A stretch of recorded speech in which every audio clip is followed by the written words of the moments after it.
Hey you, yes you, are you tired of your computer being slow, old, and unable to do its duty? Do not fear, you cheap person, you will not have to go work at a pizza store or beg mum for money. We introduce you the iPhone. Wait, hold on, that already exists. Okay, so the iPhone was created and debuted in 2007 by Steve Jobs and his team at Apple. And the invention of the iPhone was extraordinary. Look at this.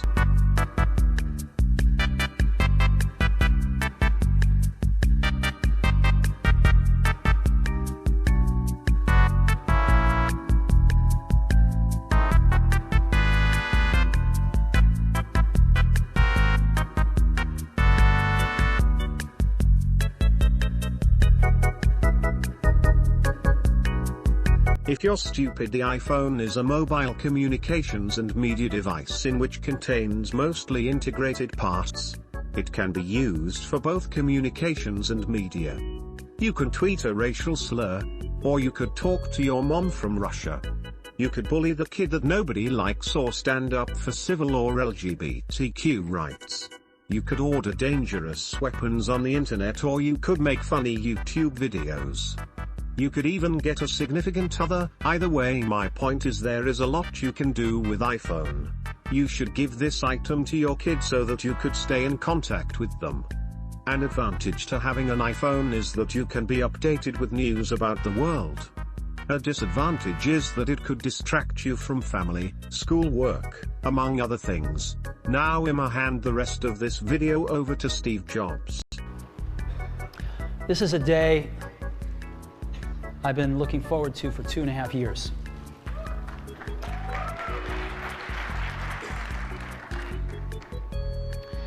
Every once in a while, a revolutionary product comes along that changes everything. And Apple has been, well, first of all, one's very fortunate if you get to work on just one of these in your career. Apple's been very fortunate. It's been able to introduce a few of these into the world. In 1984, we introduced the Macintosh. It didn't just change Apple, it changed the whole computer industry.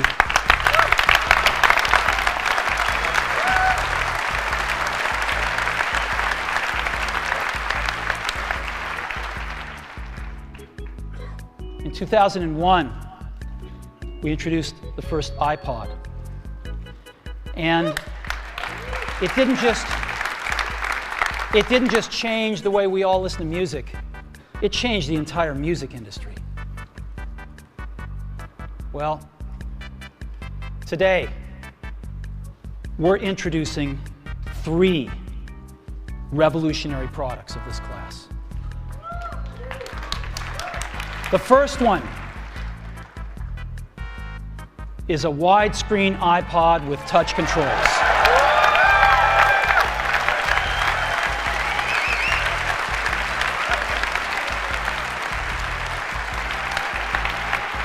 The second is a revolutionary mobile phone.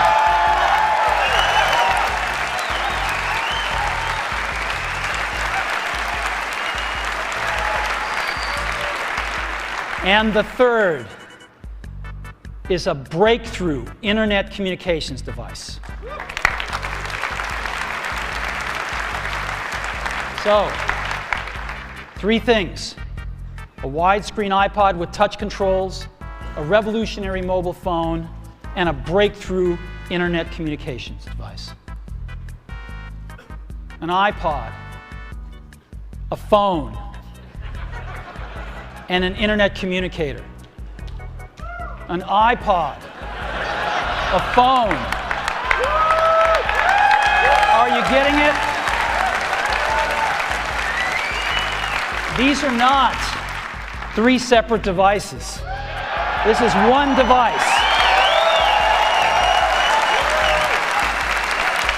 And we are calling it iPhone. Today, Apple is going to reinvent the phone. And here it is.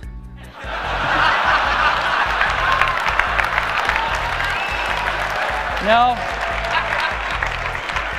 Actually, here it is, but we're going to leave it there for now. So, before we get into it, let me talk about a category of things. The most advanced phones are called smartphones, so they say.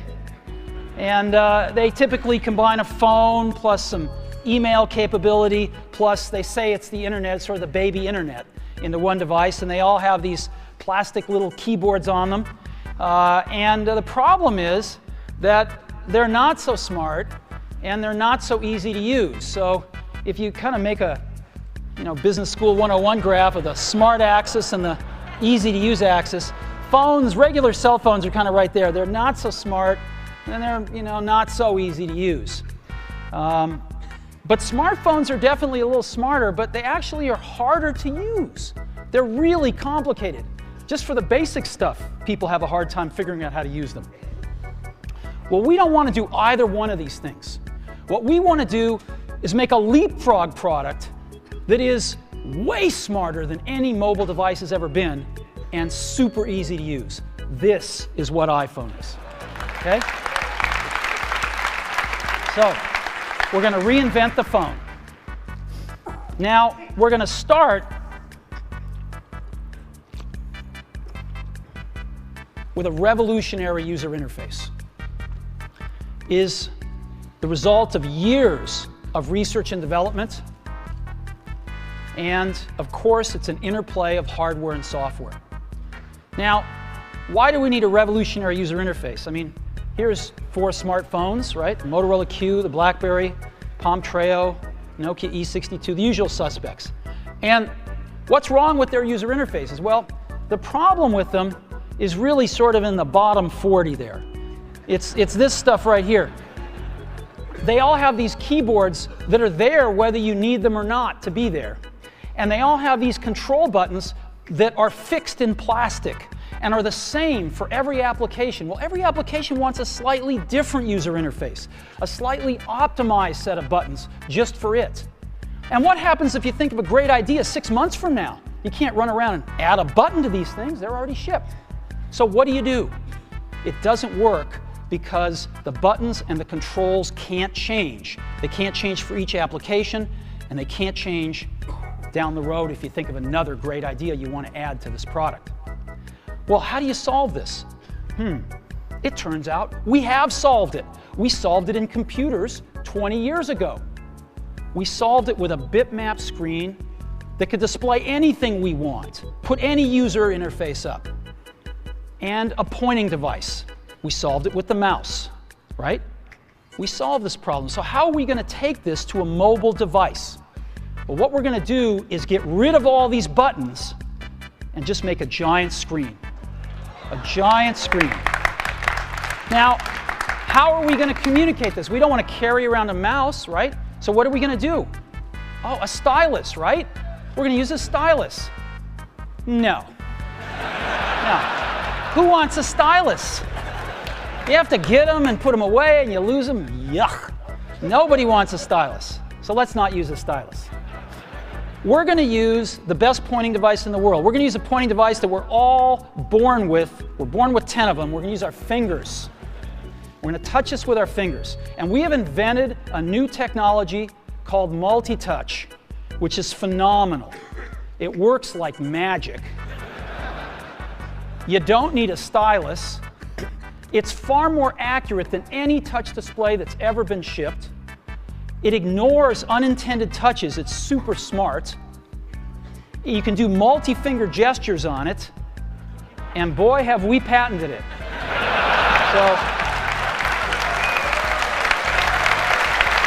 So,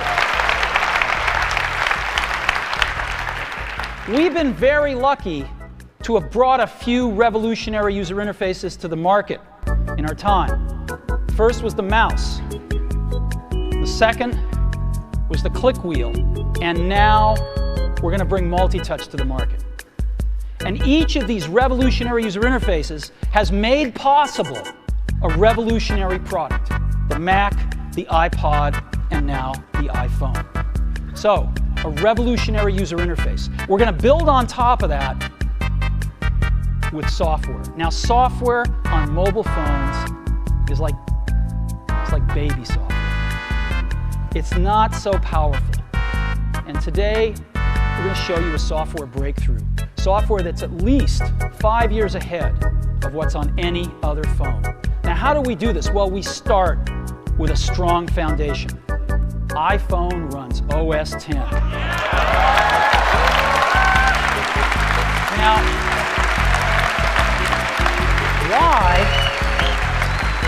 why would we want to run such a sophisticated operating system on a mobile device? Well, because it's got everything we need. It's got multitasking. It's got the best networking. It already knows how to power manage. We've been doing this on mobile computers for years. It's got awesome security and to write apps. It's got everything from Cocoa and the graphics, and it's got core animation built in, and it's got the audio and video that OS X is famous for. It's got all the stuff we want, and it's built right in to iPhone. And that has let us create desktop-class applications and networking, right? Not the crippled stuff that you find on most phones. This is real desktop-class applications.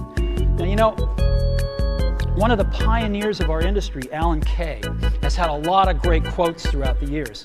And I ran across one of them recently that explains how we look at this, explains why we go about doing things the way we do, because we love software. And here's the quote. People who are really serious about software should make their own hardware. You know, Alan said this 30 years ago, and this is how we feel about it. And so we're bringing breakthrough software to a mobile device for the first time. It's 5 years ahead of anything on any other